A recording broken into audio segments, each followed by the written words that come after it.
Damansena, iti wili sinoroba. Damansena, iti wili sinoroba.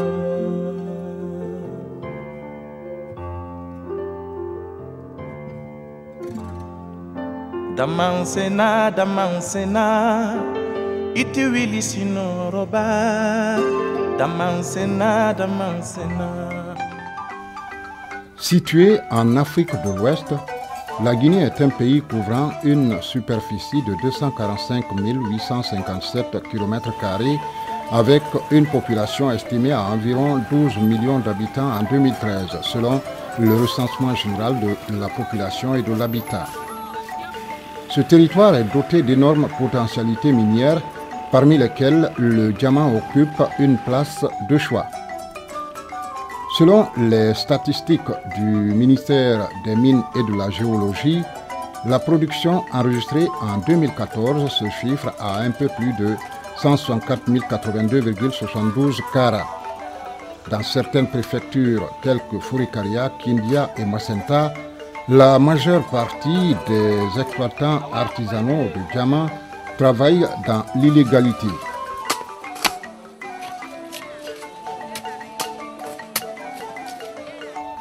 Cependant, la quasi-totalité de la production en Guinée se fait avec des outils rudimentaires à partir de méthodes non conventionnelles.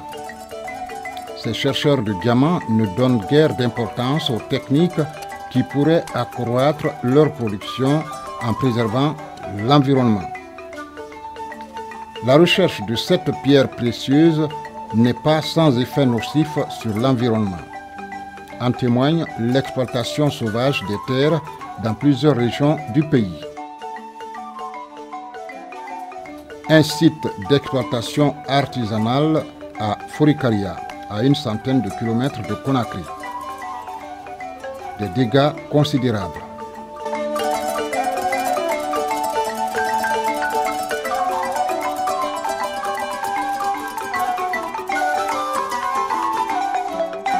Dans le cadre de l'amélioration de la gouvernance du secteur, le projet DPDDA2, en collaboration avec le ministère des Mines et de la Géologie, a organisé du 18 au 26 juin 2014 à Fourikaria un survol aérien. La mission, conduite par une équipe du projet et des experts de l'USGS, avait pour but de réaliser la photographie aérienne des zones d'exploitation artisanale du diamant et mener une campagne de sensibilisation autour de cette activité de survol aérien. L'objectif de cette opération est de collecter des données d'observation du site, de faire le profil des tranchées, d'interviewer des mineurs, de survoler et prendre des images aériennes avec l'hélicoptère miniature dans les zones d'exploitation artisanale du diamant à Fourikaria. Au finish, les photographies aériennes des 5 sites miniers sont disponibles ainsi que les données d'observation des sites et le profil des tranchées.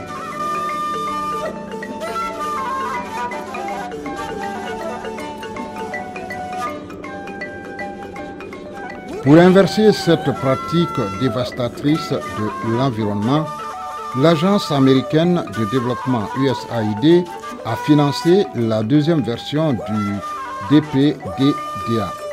Entendez droit de propriété et développement du diamant artisanal à 17 km de Fourikaria, le district de Bassia. Ici, l'USAID a réuni les artisans miniers pour une formation aux techniques améliorées d'exploitation artisanale de diamants. L'objectif majeur est de les amener à protéger l'environnement, appuyer le gouvernement guinéen à accroître le volume de diamants qui entrent dans le système interne officiel de contrôle mis en place en conformité avec le processus Kimberley. L'Agence américaine de développement veut aussi appuyer les acteurs du secteur à accroître les revenus qui proviennent de la production et de la commercialisation du diamant. Il permettra d'effectuer des séances de formation au bénéfice des artisans miniers. Pour y parvenir, l'USAID a choisi Fourikaria pour former une trentaine d'artisans miniers, communément appelés Kaboudi ou Walike.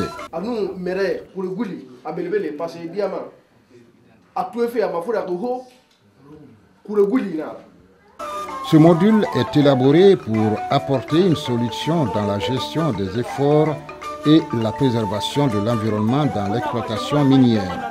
La technique d'exploitation améliorée consiste, n'est-ce pas, à mettre en place une nouvelle méthodologie qui permettrait, n'est-ce pas, à ces exploitants de se remettre en question. L'appui apporté est inestimable en faveur de nos communautés.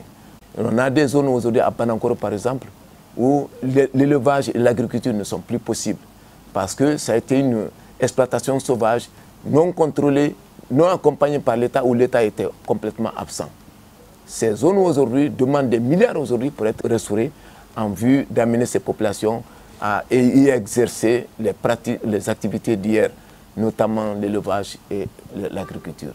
Alors, quand j'ai vu cette année DDPA2, n'est-ce pas, s'investir à travers l'USAID par un appui dans ce sens pour amener nos artisans à une meilleure pratique par des techniques améliorées d'exploitation de diamants dans nos zones diamantifères, il y a lieu de saluer, de remercier, de féliciter cette approche qui est de nature à désormais limiter les dégâts, les effets négatifs sur notre environnement.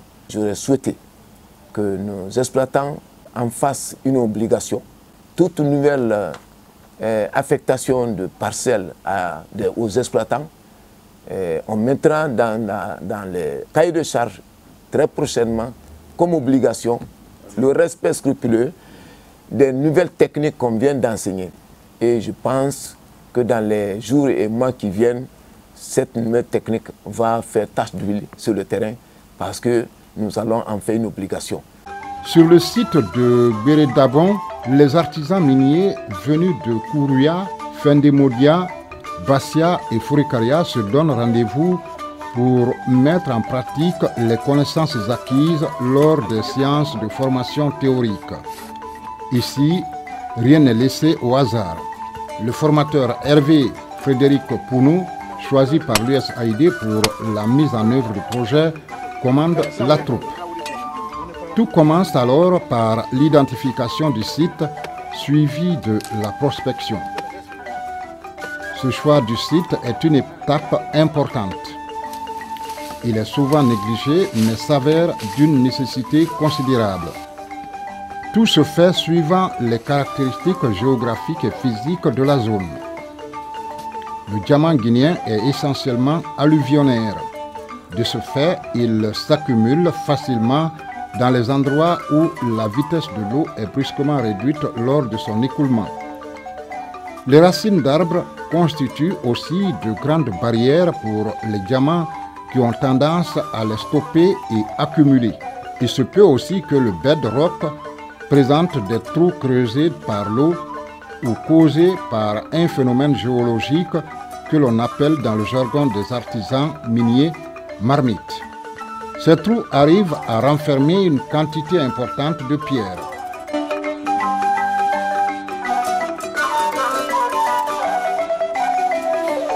Les diamants se présentent également dans la nature de plusieurs manières. On parle alors de gisements. Nous avons donc des gisements en lit vif, en berge ou en carrière, terrasse. Un autre critère de choix des sites se fait suivant les exploitations déjà existantes. Dans un esprit de partage d'expérience, le formateur opte pour la méthode d'échange. Les problèmes face à cette activité sont énormes. Mais grâce à la venue des nouveaux systèmes et grâce à la réglementation des activités artisanales, je commence à avoir un peu de souffle.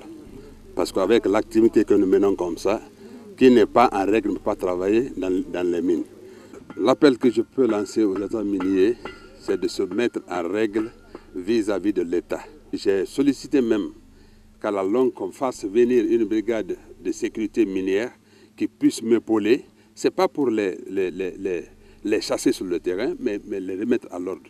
Parce qu'avec la nouvelle technique, là, celui qui n'applique pas ça n'est pas exploitant.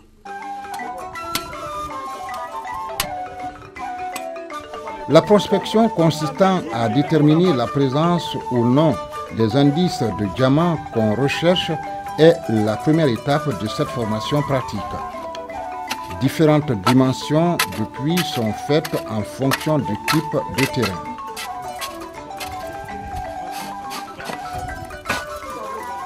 Il existe une formule pour mesurer la teneur exigée, la proportion en minéraux accompagnateurs et les formes des galets. La réduction du volume et de la vitesse de différenciation du lavage de gravier de chaque puits sont entre autres aspects à ne pas négliger.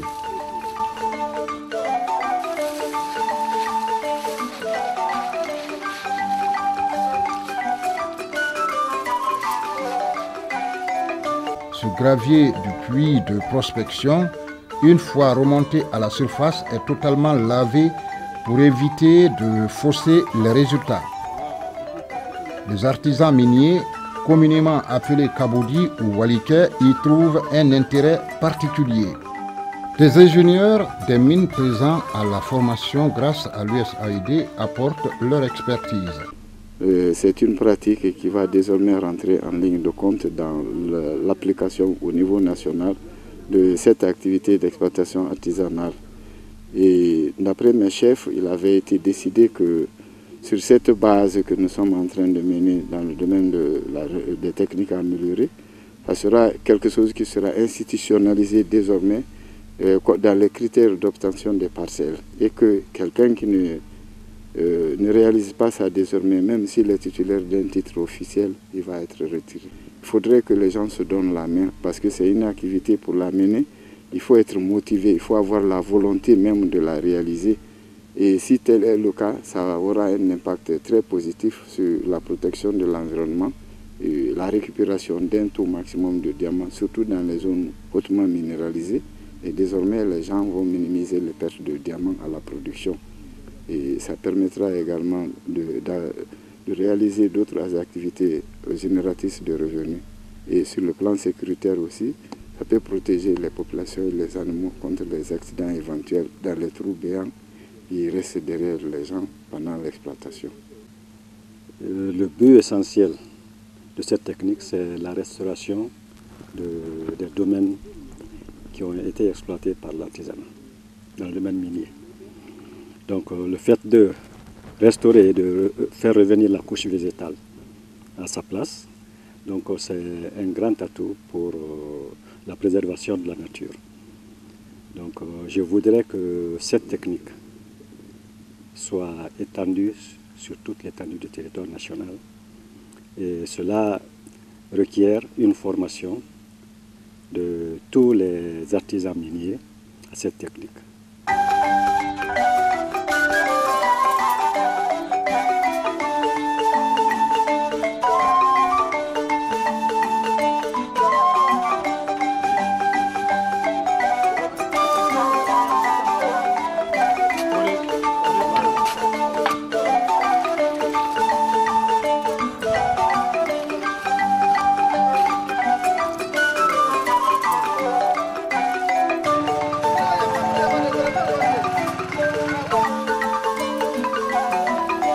Après la prospection vient l'exploitation du chantier. Une phase importante qui demande beaucoup de technicité, d'investissement, de vigilance et surtout de sécurité des ouvriers. La réussite au nom du projet en dépend. La terre végétale est enlevée et stockée à part de manière à ne pas gêner la suite des travaux. La délimitation, l'utilisation des cordes et le piquetage se font de manière à obtenir un angle droit. Le dimensionnement, largeur et hauteur des escaliers, la forme et le pendage se font en fonction des terrains. Il faut s'assurer de la verticalité des gradins ou escaliers. Au moment du décapage du gravier, il est nécessaire de laisser une légère couche de 10 à 15 cm du stérile sur le gravier. À la fin de l'exploitation, il restera un vide moins important représentant le stérile rejeté à l'extérieur tout au début des travaux. Le vide ainsi laissé après l'exploitation doit être remblayé par le stérile rejeté à l'extérieur au début du chantier. C'est la quintessence du projet financé par l'USAID. La loi nationale dit que quand tu finis d'exploiter une parcelle, il faut la reboucher. La réalité est que les gens ne rebouchent pas les parcelles pour des raisons multiples.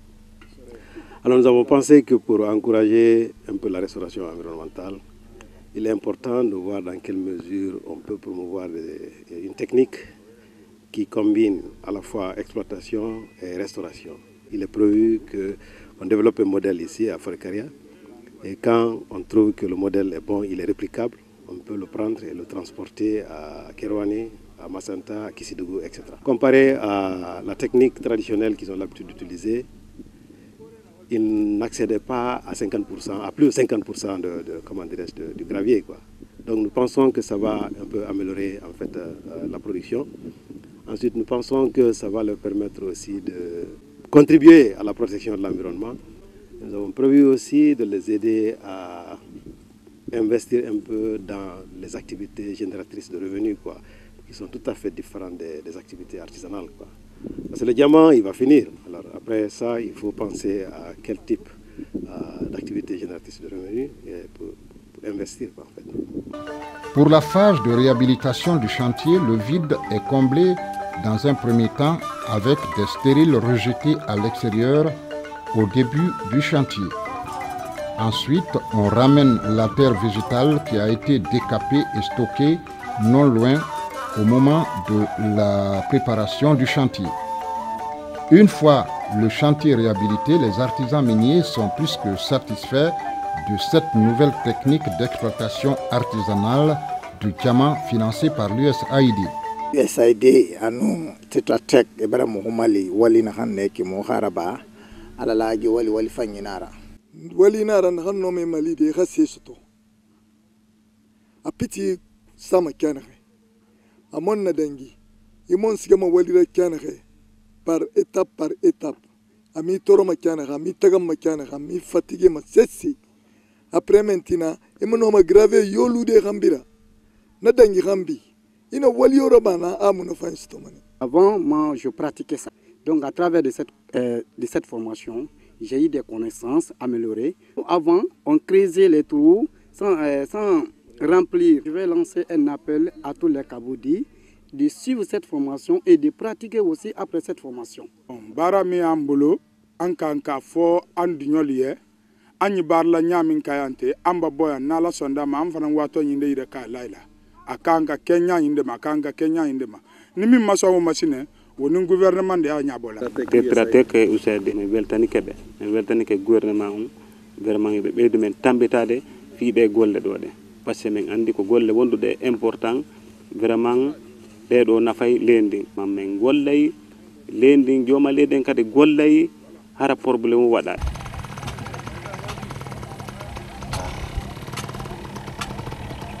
Mouton de Mara.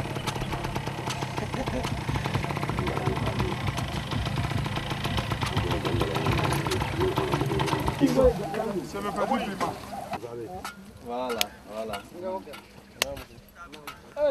Il y a combien?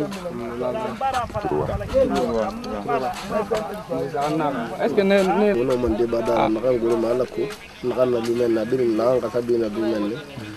j'apporte aux artisans miniers des assistantes techniques planifiées par le projet à partir de la base de Conakry. Ils nous remontent des termes de référence que nous mettons en œuvre pour la protection de notre environnement, pour la protection vraiment pour eux, leur sécurité.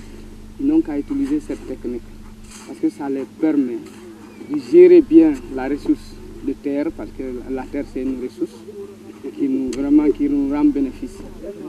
Quand ils exploitent le diamant, ils finissent, que quelqu'un d'autre aussi vienne exploiter cette terre où ils ont exploité le diamant. L'exploitation en galerie, appelée Konou par les artisans miniers, évite les accidents qui peuvent être fatals, d'où l'appropriation de ces bonnes pratiques. Les artisans miniers ne doivent pas beaucoup travailler sous un soleil accablant. Ils doivent aussi se reposer suffisamment après la fin de la journée et doivent avoir aussi au moins un jour par semaine de repos et manger suffisamment. Avec cette pratique, l'artisan minier se voit dans l'obligation de réhabiliter son site après les travaux d'exploitation. L'article 64 de la nouvelle loi minière est clair sur le sujet. Citation. Le titulaire d'une autorisation d'exploitation a l'obligation de restaurer le site d'exploitation couvert par son titre minier. Fin de citation. Les trous laissés par l'exploitation constituent un danger non seulement pour la faune, mais aussi pour la population qui emprunte ces chemins pour ces diverses activités comme la chasse, la cueillette, la pêche, etc. La réhabilitation constitue un enjeu majeur pour la lutte contre la désertification et la préservation de notre écosystème. Cette technique facilite le rebouchage du chantier épuisé et une bonne réhabilitation. Je suis déjà très heureux de voir ces artisans miniers maîtriser la technique que je les ai apprise. Ils m'ont montré leur volonté à la réussite de cette activité. Avec la nouvelle technique qu'on les a apprise, on a réhabilité le chantier. Le chantier a été réhabilité complètement. Là, vous voyez la terre végétale qui a été remise à la fin. Et maintenant, ce qu'il nous reste à faire, on attend la sédimentation. Dès que la terre se sédimente, on procède maintenant au planting des arbres fruitiers afin qu'elles puissent donner de l'argent d'ici demain aux propriétaires de ce chantier.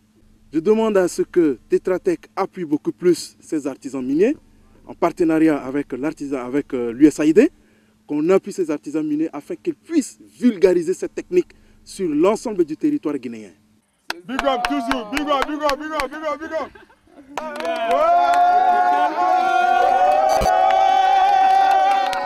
Le ramassage des sachets plastiques et autres déchets nocifs à l'environnement est indispensable sur le chantier.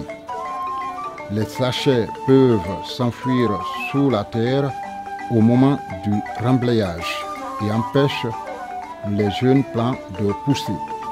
La durée de vie de chaque objet cité est estimée, sachets plastiques 100 à 400 ans, bouteilles plastiques 10 à 1000 ans, canettes en aluminium 200 à 500 ans. Le recyclage donc de ces substances est une nécessité et l'USAID devrait en faire son cheval de bataille pour sécuriser les sites réhabilités. Le projet financé par l'USAID apporte une assistance technique et organisationnelle aux paysans miniers et leur communauté pour la promotion des techniques améliorées d'exploitation minière, la restauration environnementale et le développement économique. La réhabilitation du chantier avec de bonnes espèces de plantes permet une régénération sans trop dénaturer l'environnement, car la dénaturalisation du milieu peut provoquer un appauvrissement de celui-ci, une pratique ne permettant pas aux plantes de repousser.